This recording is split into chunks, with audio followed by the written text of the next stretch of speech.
Captain Kim Dae-ho sat in his command chair, watching the stars drift past through the main view screen.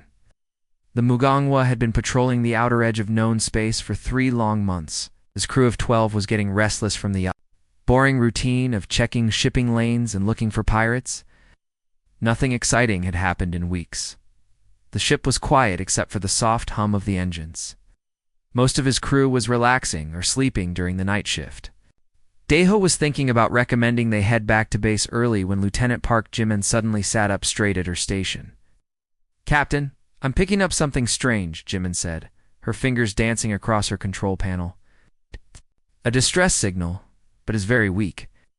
The signal pattern is artificial, though. Definitely from a ship." Dae-ho leaned forward in his chair. "Finally, something interesting. Put it on the main screen and see if you can boost the signal." Dad. The view screen changed from showing empty space to displaying a ship that made Dae-ho's breath catch in his throat. The vessel was unlike anything he had ever seen before. Its hull was smooth and curved like it had been grown rather than built. The metal seemed to flow like frozen water, creating organic shapes that hurt to look at for too long. But the beautiful ship was dying. Large holes had been blasted through its hull, and white atmosphere was streaming out into space like ghostly fingers. Scorch marks covered the surface, telling the story of a desperate battle. "Life signs?" Dae-ho asked, already knowing the answer would not be good. "Chief Medical Officer." Lee So-young checked her scanners twice before answering. "Barely. Detecting anything, Captain. Maybe 2 or 3 beings still alive, but their readings are getting weaker every minute. They don't have long." Dae-ho did not hesitate. His crew might be tired of routine patrols, but they were still good people who would never leave someone to die in space. "Boarding party. Jim and So-young, you're with me. Everyone else, keep the ship at a safe distance and watch our backs." The 3 of them quickly put on their environmental suits and took a small shuttle over to the damaged alien vessel. Finding an airlock that was still working, they managed to get inside. The ship's interior was as strange as its outside. The corridors curved and twisted in ways that made no sense. And everything had that same flowing, organic look. The air inside was thin and smelled like burning metal. Even through their suit filters, it made their throats burn. Emergency lights flickered on and off, casting weird shadows that seemed to move on their own. The whole place felt like a tomb. Following their scanners toward the life signs, they found themselves on what must have been the ship's bridge. 3 tall, thin aliens lay collapsed on the floor. Their skin was so pale it was almost see-through, and their large black eyes stared at nothing. 2 of them were already dead. The 3rd alien moved slightly when they approached. Its mouth opened and closed like a fish out of water, making sounds that their universal translator could not understand at first. Then slowly words began to form in broken standard language. "Impossible," the alien whispered, its voice so quiet they had to lean close to hear you. ... "You are not supposed to exist anymore." So-young knelt down beside the dying being, trying to make it more comfortable. "We're here to help you." "What do you mean we're not supposed to exist?" The alien's huge eyes grew even wider, and for a moment Dae-ho thought he saw fear there. "They erased you," it said, each word coming out with great effort. "From the archives. 50 rotations ago. How? How are you still here?" Dae-ho felt a chill run down his spine. What did that mean? What archives? Who had erased what? Before anyone could ask more questions, the alien's hand moved weakly toward something built into the ship's control panel. It was a small device that glowed with soft blue light about the size of a human fist. "The truth," the alien gasped. They deleted the truth, and its hand fell still, and the light went out of its eyes. The last survivor was dead. Dae-ho carefully removed the glowing device from the control panel. It was warm to the touch and seemed to pulse like a heartbeat. Whatever it was, the dying alien had thought it was important enough to use its last breath to point it out. "Again, let's get this back to the ship immediately," Dae-ho ordered. "I want our best computer people to start working on it right away." As they returned to the Mugangwa, none of them could stop thinking about the alien's strange words. Erased from the archives? What could that possibly mean? Why would anyone want to delete proof that humans existed? Back in their ship's laboratory, the mysterious device sat under bright lights like a puzzle waiting to be solved. Its alien technology was completely different from anything they had seen before. But Deho had a strong feeling that once they figured out how to read it, everything they thought they knew about humanity's place in the galaxy would change forever. The routine patrol had suddenly become something much more dangerous and mysterious. Whatever secrets the device held, Deho was certain they were about to discover that someone, somewhere, had tried to make the human race disappear completely for 3 straight days. Lieutenant Cho Minho had barely slept. He lived on coffee and energy pills hunched over his computer in the ship's small laboratory. The alien device they had found was unlike anything human technology had ever encountered. Its encryption was so complex that Minho's eyes burned from staring at endless streams of code. But humans were stubborn. Minho was more stubborn than most. Slowly, piece by piece, he began to crack the alien security systems. Small fragments of data started to make sense. Words appeared, then sentences, then entire files. "Captain, you need to see this right now," Minho called out, his voice shaking with exhaustion and something else. Fear, maybe. Or disbelief. Captain Kim Deho hurried into the lab to find Minho, pointing at a holographic display that filled half the room. It showed what looked like the most massive library in the universe. Billions upon billions of files were organized in neat rows and columns, stretching out as far as the eye could see. Each file had labels and tags with names, dates, and strange symbols. "What am I looking at?" Deho asked. Minho wiped his tired eyes and gestured at the display. "It's called the Universal Archives. From what I can understand, it's like a giant database that contains information about every intelligent species in the entire galaxy. Their history, their culture, their technology, where they live, what they're doing now, everything." Deho felt his stomach tighten, and Minho's hands were shaking as he worked the controls. "Captain, I want you to watch this. I'm going to search for information about humans, about Earth, about our colonies, about anything related to our species." The search began. The holographic display flickered as it looked through trillions of files. Then the results appeared, and Deho felt like someone had punched him in the stomach. Species name: human. Status: extinct. Last contact: year 2387. Reason for extinction: complete planetary destruction. Information status: confirmed and archived. "Impossible," Deho whispered. "We're standing right here. Earth is fine. We just got a message from home base last week." "It gets much worse, Captain." Minho pulled up another screen that showed a long list of changes made to files. Someone with very high-level access went through and systematically deleted or changed every single record of human activity from the year 2387 onwards. Every colony we built, every ship we launched, every time we made contact with alien species, all of it has been erased.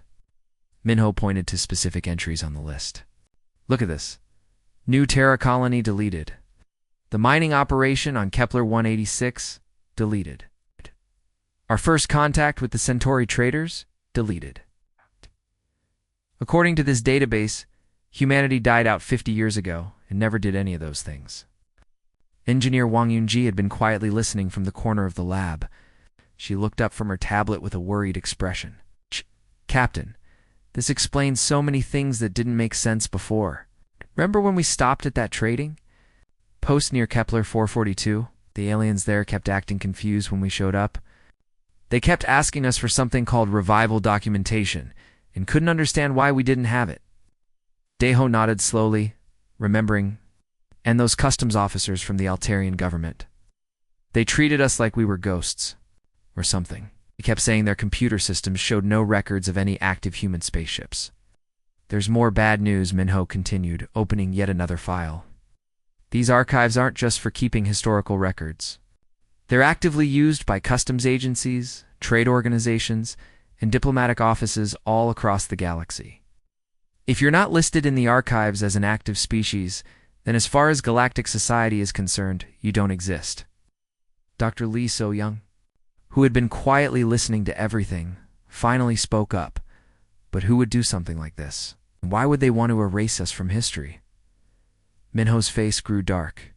I'm still trying to figure that out, but I've found traces of how the changes were made. Whoever did this had help from someone with very deep access to the archive computer systems. This wasn't some hacker breaking in from the outside. This was someone with official permission to make changes. Deho stared at the holographic display, looking at the empty space where 50 years of human achievements should have been recorded. All their colonies, all their exploration, all their technological advances, all their peaceful contacts with other species.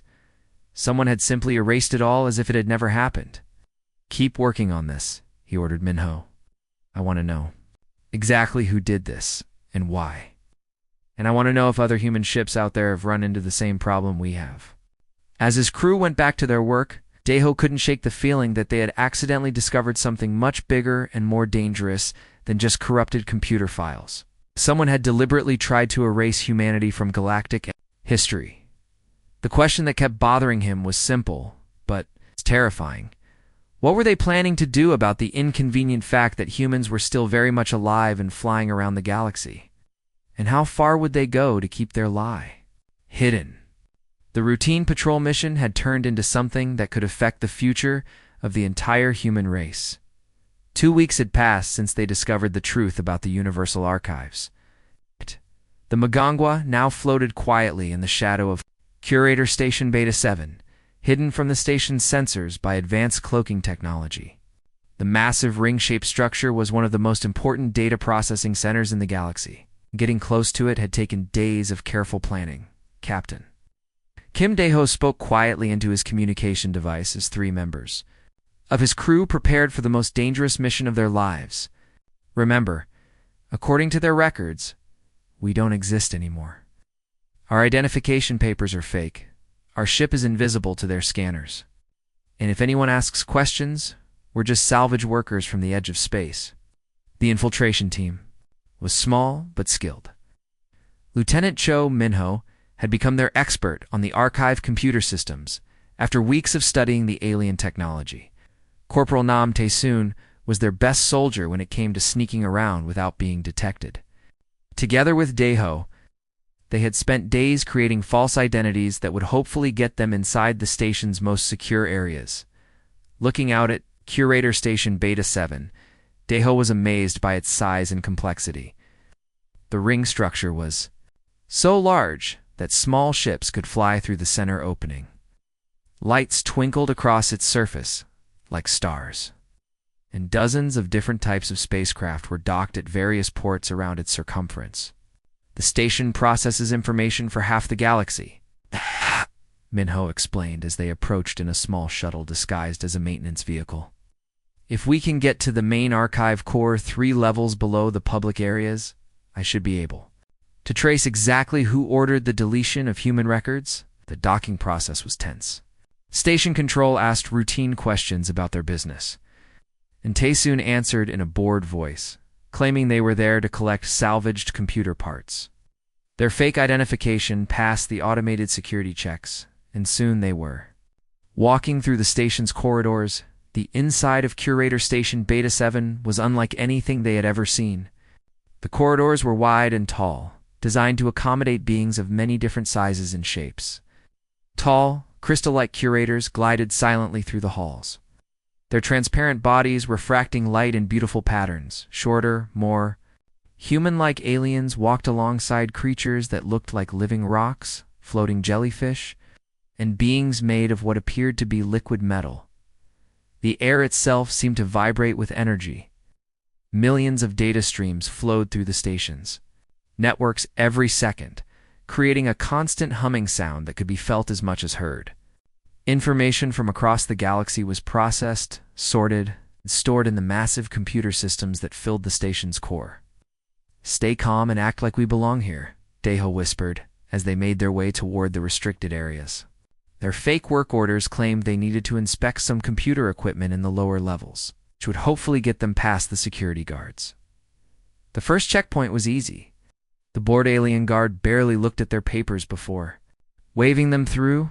The second checkpoint was more difficult. A tall curator examined their identification with eyes that seemed to see right through them. For a moment, Deho was sure they had been discovered. Then the curator handed back their papers and gestured them forward. "Archive cores are just ahead," Minho whispered, consulting his handheld scanner. "The main database terminals should be in the central chamber." They descended through levels of increasingly sophisticated technology. The walls were lined with processing units that glowed with soft blue light. Data streams flowed like rivers of light through transparent tubes, carrying information to and from the massive storage systems. The deeper they went, the more impressive and intimidating the technology became. Finally, they reached the archive core chamber. It was a vast circular room filled with towering computer servers that stretched up toward a ceiling lost in shadows. In the center of the room stood a ring of primary access terminals, each one capable of accessing any information in the Universal Archives. "This is it," Minho said, approaching one of the terminals. "If I can connect my modified tablet to this system, I should be able to trace the deletion commands back to whoever authorized them." Taesoon kept watch at the entrance while Minho connected his device to the alien computer system. Lines of code scrolled across his tablet screen as he navigated through security. Protocols and data structures that were far more complex than anything humans had ever created. "I'm in," Minho whispered excitedly. "I can see the deletion logs now. Let me trace them back to their source." Minutes passed as Minho worked. Sweat beaded on his forehead despite the cool temperature in the chamber. Finally, his eyes widened. "In surprise and anger, Captain, I found it." The deletion authorization came from the diplomatic corps of the Zephyrian Dominion. But that's not the worst part. Minho's fingers moved rapidly across his tablet. "Look at this. They didn't just delete our records. They've been systematically claiming former human colonies as newly discovered Zephyrian territories." Deho felt his blood turn cold. "What do you mean?" "Every human colony we established in the last 50 years is now listed as a Zephyrian discovery. Our settlements, our mining operations, our research stations, all of it is being credited to them." Before Deho could respond, Taesung's urgent voice came through their communication devices. "Captain, we have movement in the corridor. Multiple species heading this way, and they're moving like they have a purpose. Download everything you can and let's get out of here." Deho ordered. Minho quickly copied the authorization files and access logs to his tablet. "Almost finished. Just a few more seconds." As they prepared to leave, the full scope of the conspiracy became clear. The Zephyrians hadn't just erased humanity from the records. They had been systematically stealing human achievements and claiming them as their own discoveries.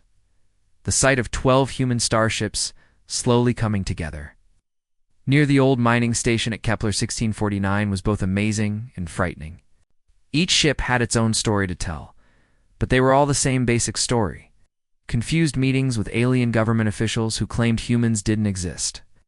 Trade disputes where aliens said human ships had no legal right to be in space. The slow and terrible understanding that someone had erased humanity from all official galactic records. Captain Kim Deho walked into the station's main meeting room, looking around at the faces of 11 other ship commanders. They had all received his secret message and traveled here to learn the truth. The abandoned mining station was the perfect place to meet because no one else ever came here. Anymore at the head of the long metal table sat Admiral Yoon Sung-hwan, an older woman with gray hair and scars on her hands from years of fighting pirates in the outer regions of space. She had more experience than any of them, and had agreed to take command of what they were now calling the Ghost Fleet, ships that officially didn't exist according to galactic records. "The situation is much worse than we first thought, Admiral," Yoon began, her voice serious and tired. "Captain Kim's investigation proves that the Zephyrian Dominion has been systematically stealing our colonies for the past 5 years. 3 of our farming worlds, 2 mining operations, and our research station at Proxima Centauri. All of them are now officially listed as Zephyrian discoveries." Commander Lee Dong-wook, captain of the warship Ararung, leaned forward across the table. The ship specialized in protecting human colonies from pirates and hostile aliens. What happened to our people on those worlds? What about all the colonists who were living there? The question hung in the air like smoke. Everyone in the room knew that thousands of human families had been living on those colonies, building new lives and raising their children far from Earth. Captain Jung Hijin, who commanded the intelligence ship Taguk, opened a folder full of documents and photographs. "Missing," she said quietly. In most cases, the official records showed that the colonies were evacuated due to dangerous conditions shortly before the Zephyrians arrived to claim them. But we have no information about where our people were taken. The room became very quiet. The idea that thousands of human colonists had simply disappeared was too horrible to think about easily. Some of the commanders looked angry. Others looked scared. All of them looked determined to find out what had really happened. Commander Park Sunho, who captained the heavy cruiser Kianji, slammed his fist on the table. "We need to make noise about this. Contact the Galactic Council. Show them proof that we're still alive, and demand they investigate what happened to our people." Admiral Yoon shook her head slowly. "That's exactly what they expect us to do. The moment we appear officially and start making legal complaints, they'll claim we're either imposters, pretending to be humans, or that we've been operating illegally outside galactic law for 50 years. They've had 5 decades to prepare for the possibility that some humans might have survived."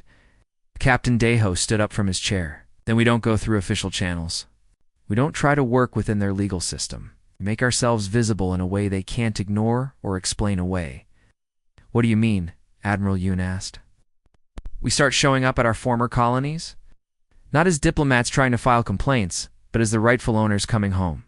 We broadcast on every communication frequency, make it impossible for the galaxy to pretend we don't exist. We force the Zephyrians to respond to our presence in front of everyone." Lieutenant Commander Shin Biora, who handled communications for the entire fleet, nodded slowly as she understood the plan. "A publicity campaign.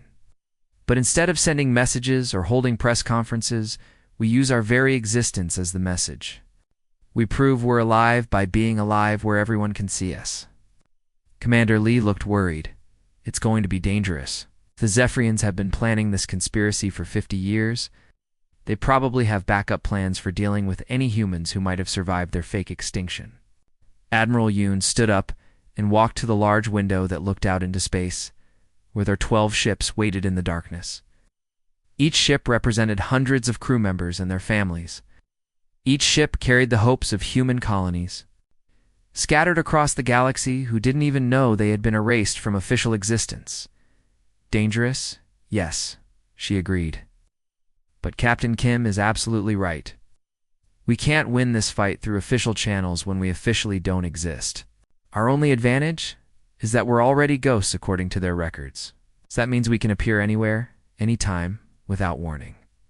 She turned back to face the group of commanders. "We'll divide our forces into 3 groups. Captain Kim will lead the first group to the Kepler 442 system, where we used to have a major trading hub. Commander Park will take the second group to the Gliese colonies, where our farming communities were located. I'll lead the third group to our research station at Proxima Centauri." "What exactly are we trying to accomplish?" asked Captain Jung. Admiral Yoon smiled for the first time since the meeting began, but it was not a happy smile. "Simple. We're going to remind the galaxy that humanity never died. We're going to take back our colonies, rescue our people, make it impossible for anyone to continue pretending we don't exist." The meeting ended with handshakes and quiet promises to stay in contact. As the commanders returned to their ships, each one knew they were about to become very visible targets. But they also knew they were about to announce to the entire galaxy that reports of humanity's death had been greatly exaggerated. The Galactic Council Chamber had never seen anything like this in its 1,000-year history. Representatives from dozens of different alien species filled the huge circular room, their voices mixing together in a storm of confusion, anger, and disbelief. Some were shouting in their native languages. Others were frantically checking their computer tablets to verify what they were seeing with their own eyes. At the center of all the chaos, 12 human starships floated in perfect formation just outside the massive windows of the space station. Their presence was causing the council's computer systems to crash and restart over and over again. The machines simply could not process the reality that these ships existed. When their databases clearly stated that humans had been extinct for 50 years, Admiral Yoon Sung-hwan walked slowly to the speaker's platform in the center of the chamber. Her blue uniform was clean and pressed, showing no signs of the 3-month military campaign that had brought them to this historic moment. Behind her, large holographic screens displayed evidence of the conspiracy they had uncovered. Forged documents, stolen colonies, systematic deletion of human civilization from galactic records. The noise in the chamber gradually died down as the alien representatives realized that a human was about to speak. Many of them had never seen a human before, since according to their official records, the species had died out decades ago. Admiral. Council members, Admiral Yoon began, her clear voice carrying easily through the chamber's excellent sound system. My name is Admiral Yoon Sung-hwan of the Earth Colonial Fleet. According to your official records, I died 50 years ago, along with every other member of my species. I am here today to tell you that your records are wrong. The chamber erupted in noise again. The Zephyrian delegation, led by Chancellor Vex Morthane, jumped to their feet in protest. The Chancellor was a large, reptile-like being with green scales and yellow eyes that now burned with rage. This is an elaborate trick, Chancellor Morthane shouted, his voice hissing through sharp teeth. The humans are extinct. Ow. Our archaeological teams surveyed their abandoned colonies and confirmed that they were completely empty. Empty. Captain. Kim Dae-ho stepped forward from behind the Admiral. Is that what you call it when you force people from their homes at gunpoint? We have rescued over 15,000 human colonists from your prison camps in the past 3 months. Would you like to hear what they have to say about your archaeological surveys? The chamber exploded with angry voices from every species present. The implications of what the humans were claiming were staggering. If it was true, then one of the most powerful governments in the galaxy had committed crimes against an entire species. The curator. Delegations sat in their special section of the chamber, their tall, crystalline bodies seeming to vibrate with distress. The curators were the keepers of the Universal Archives and their entire civilization. It's built on the belief that their records were perfect and could never be wrong.